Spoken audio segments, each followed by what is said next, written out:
Greetings and salutations. My name is Don Dillard. I am your ethics professor, and this is your weekly video note. So let's get started. In this particular video note, here's what we'll be talking about.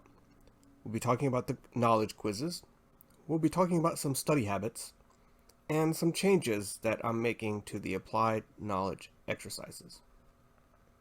The first thing to note is the weekly schedule. So what's due this week? By September 18th, you want to make sure to complete Knowledge Quiz 3 and the Applied Knowledge Exercise 3. And then by the 21st, to complete the Gallery of the Mind exercise. For this week's primary reading, we'll be reading Utilitarianism. For the critical readings, there will be two cases you can choose from: the Ethics of Confederate Memorials and the Ethics of Healthcare Coverage. Finally, for the reflective readings, there's two particular articles. One, The Dilemma of the Black Intellectual by Cornel West, and second, On Bullshit by Harry Frankfurt. Here are the results from Knowledge Quiz 1. As you can see, the mode was about a B and the average was a high D. On Knowledge Quiz 2, the mode and the average were both about a high D. For this reason, I took a closer look at the test results, primarily looking to see if there were errors on my part in the question and answer banks, which, by the way, the question and answer bank was fine. But I did notice particular patterns for students who are earning lower than average grades. Reason 1. Students are not using the full time available to them. You have 75 minutes, which is an hour and 15 minutes, to complete the quiz. In nearly every case where a student made 70% or less, the student only used around 20 minutes of their available time. So, use the full time available to you. Reason number 2. Students are only using one of the two attempts available to them. If you don't do well on the first attempt, you can retake the quiz and your final score will be an average of both attempts. Therefore, if you need it, use the second attempt to bring up your average. Alright, now let's talk about study habits. Apart from that analysis of the quiz results for this class, here are some of the biggest mistakes that students make. And conversely, here are some habits you should avoid at all costs. Habit 1. Students sometimes think that they don't have to study for the quizzes.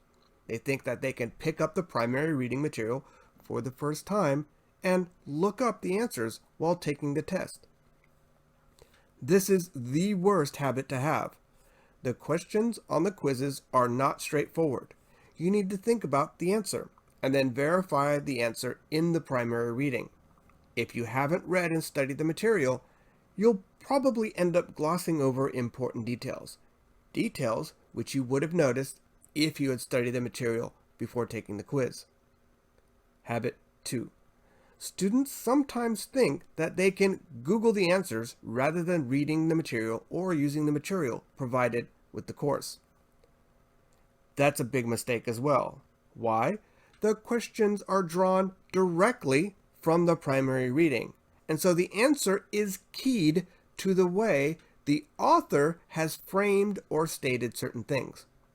And, moreover, I can see which students are using Google to look up answers while they're taking the test. In nearly every case, the student is getting the answer wrong. The quizzes are open book.